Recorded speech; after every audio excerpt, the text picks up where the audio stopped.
Okay, here we go. Only a very small percentage of people from the service professions ever become board members of the 600 largest North American corporations. This shows that people from the service professions are underrepresented in the most important corporate boardrooms in North America. Which one of the following points out a flaw committed in the argument? Okay, I think this is a good question to get started on because it's really the foundational question of this LR section, these flaw questions. Because from these flaw questions, once we get these down, we can really move on to, the weakened questions, which get at the flaw, or the strengthened questions, which cover up the flaw. Um, but yeah, as for the initial process, I will always um, teach my students to isolate the conclusion, isolate the primary support, and then the gap between these two. Does this primary support really mean this conclusion? If there's a flaw, it doesn't. um, and that gap is the flaw. And that's what we'll look for in the answer choice. And then we're able to anticipate the answer choice and not get bogged down in all the wrong answer choices. Because, of course, this is a speedy test. Okay, so the conclusion is that second sentence.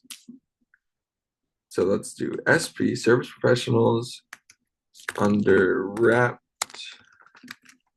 in corporate boardrooms. Why do we assert that they're underrepresented?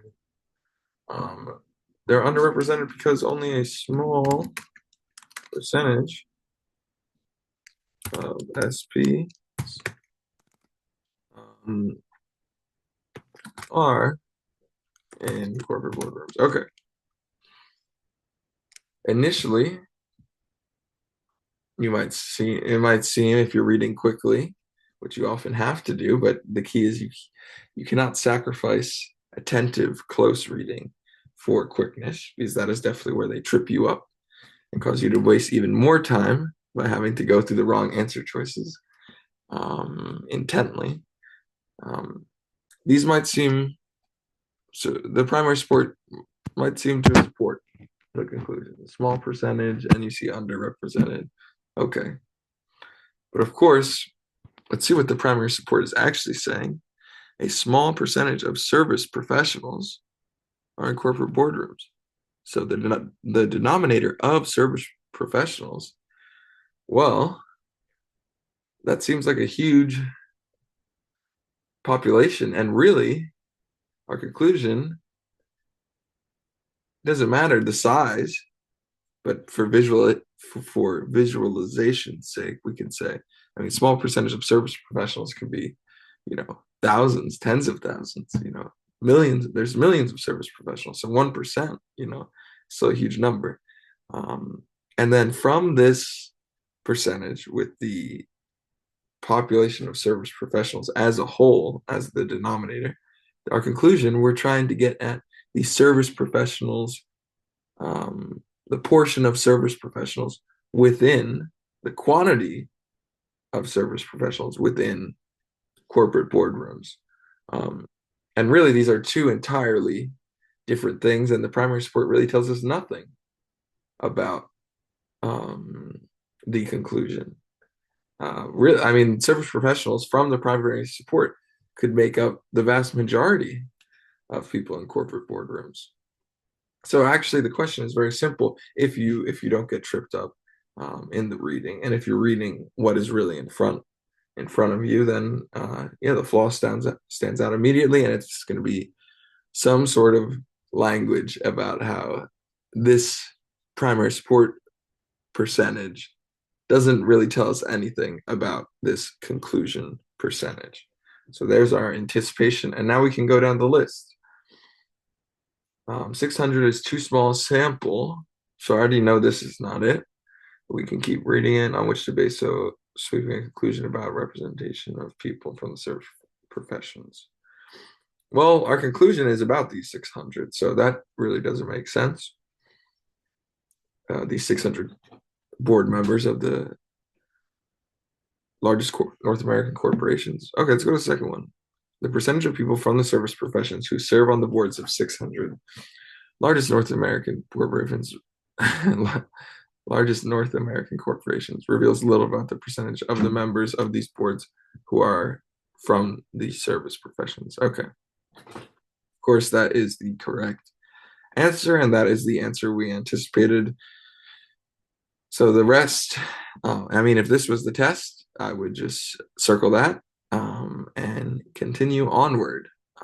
But since we're in our nascent stage, we can go through the wrong answer choices. It is a mistake to take the 600 largest North American corporations to be typical.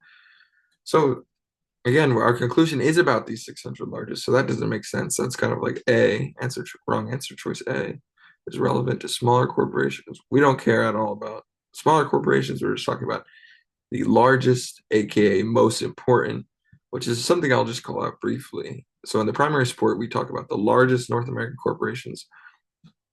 And in conclusion, we say the most important corporate boardrooms in North America. So this is an example of a super minor flaw that will sometimes be the main flaw, but not in this argument, because there's obviously much more fundamental flaw, which is answer choice B. But false equivalencies, like most important and largest, are obviously synonymous. But it's important to just have your radar on and be reading that closely, because of course they don't mean the same thing.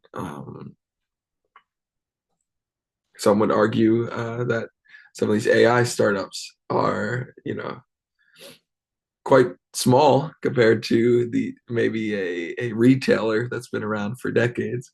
But some would argue that maybe they're more important. So that's just an example.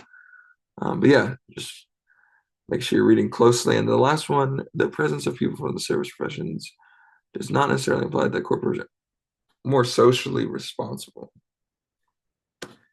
That is, we're not talking about social responsibility at all here. We're just talking about underrepresentation of this population. Okay, so that was pretty simple.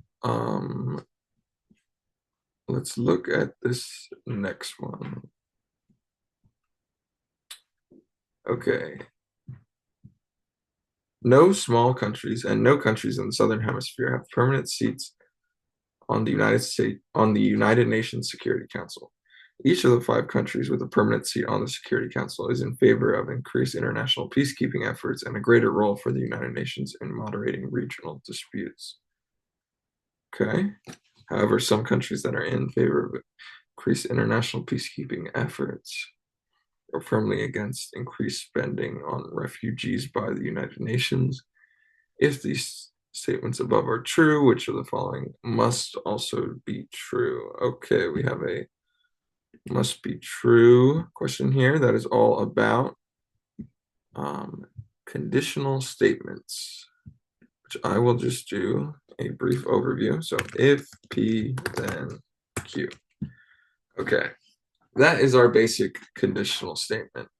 And let us type in the actual first conditional statement. So we say no small countries and no countries in the Southern Hemisphere have permanent seats on the United Nations Security Council.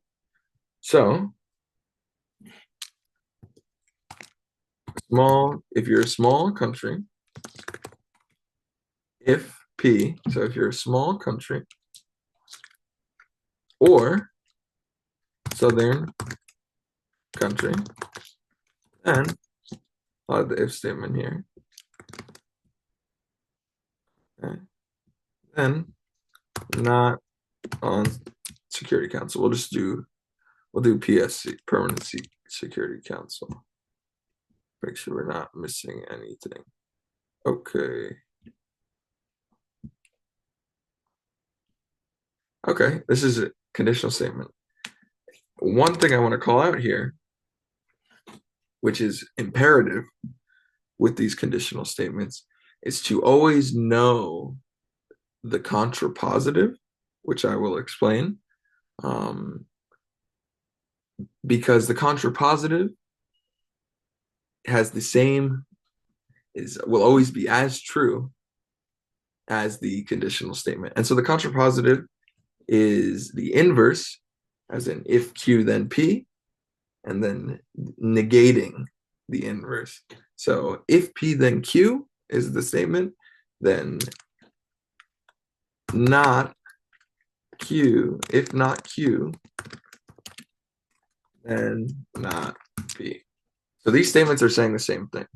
And let's just give an example, because it sounds confusing, this language, contrapositive, but it's incredibly simple, and you'll understand what I mean by they're both equally as true. So let's say no one in my family is tall. Okay, so of course that can be reduced. Not if, not, okay, well, it would be if in my family.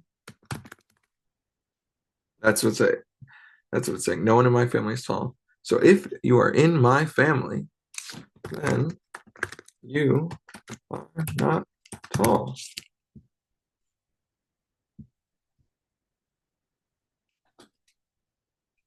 Do you see how those are the same statements? It's a little confusing with the nobody in my family is tall, but that's obviously saying the same thing. If you are in my family, you are not tall. And of course, what is the contrapositive?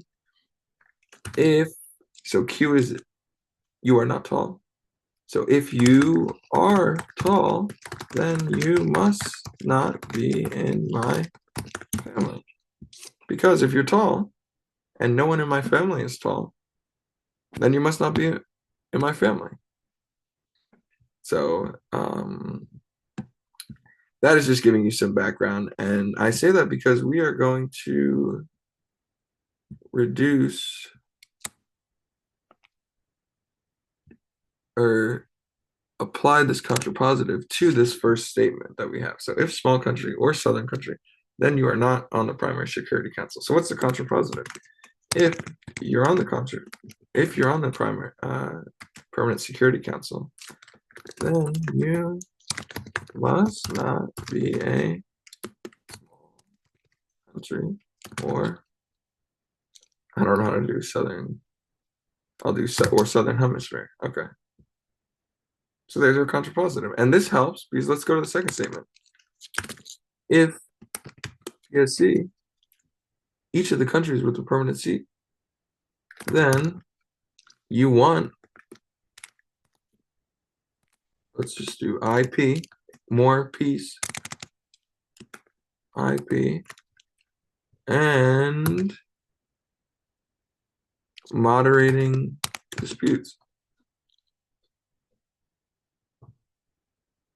So now we have our first two sentences, and we can actually combine them into one sentence.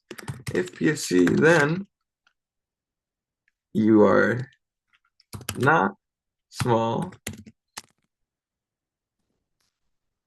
not SC, small country, and not southern hemisphere, and want more peace, and want moderating disputes. Okay, we have a lot of information about these primary security council seats, and they combine our first two sentences. So I have a feeling our correct answer choice will get at that.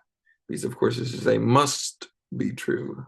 And then the third sentence, we say some countries that are in favor of international peacekeeping are firmly against increased spending on refugees by the United Nations. Okay. I have a feeling this is the misdirection sentence because we only get this one tidbit of information about international peacekeeping effort countries. Of course, we know that United Nations countries are international peacekeeping. I mean, the permanent seat Security Council countries are in favor of this peacekeeping. But this is just telling us that some countries that are in favor of this peacekeeping are against more spending on refugees. So it tells us nothing about the Security Council countries, but I'm sure a wrong answer choice we'll get at that. So yeah, we're on the lookout for something that has to be true within this logic that we have here, which combines our first two sentences and revolves around the primary Security Council countries. Okay. Some small countries do not want the United Nations to increase its spending on refugees. Again, we don't know really anything about small countries other than they are not on the permanent seat. So we can definitely not say um, this. This is definitely not a must be true. Um, and it looks like some countries in the Southern Hemisphere, looks like the second answer choice is the same thing. We don't know anything about Southern Hemisphere countries other than they are not a permanent seat, are not, so it's saying are not in favor of increased international peacekeeping efforts. We do not know that. Okay, C, let's see, some countries that have permanent seats on the United Nations Security Council. Okay, this is looking good. Are against increased spending on refugees by the United Nations. Okay, this is kind of that the maybe the first two you can throw out right away, but this one might take just a little bit of thinking, and this gets at our core variable with the permanent seat countries. But and it gets at that third sentence are against increased spending, and we know that of we know some countries that are in favor of peacekeeping are firmly against spending on refugees, but we are not. We have no basis to say that one of these five permanent countries, which do favor increased peace, are also one of these some countries that are firmly against spending on refugees. If it said all countries that are in favor of increased international peacekeeping efforts, then then C would have to be true, because we know that all these permanent seat countries are in favor of international peacekeeping efforts. So again, that some word is the key factor in disregarding this answer choice. Okay. Some small countries are in favor of a greater role for the United Nations in modern. Again, we only know that these small countries are not one of the permanent seat members. So again, that is definitely not a must be true. So has to be E, but let's see what E says. Some countries that are in favor of a greater role for the United Nations in moderating regional disputes.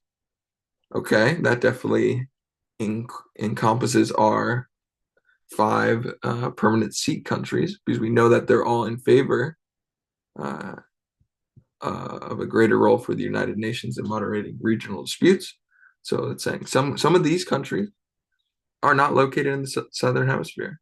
Well, yeah, that has to be true, because we know that all these five countries are not located in the Southern Hemisphere. So, yep, that's our must be true. And yeah, these questions normally take a bit longer time, but there's definitely ways to get at at anticipating the correct answer choice. And to put it very briefly and simply, we look at this question. It gives us three conditional statements, but only two really connect firmly, like so locked tight.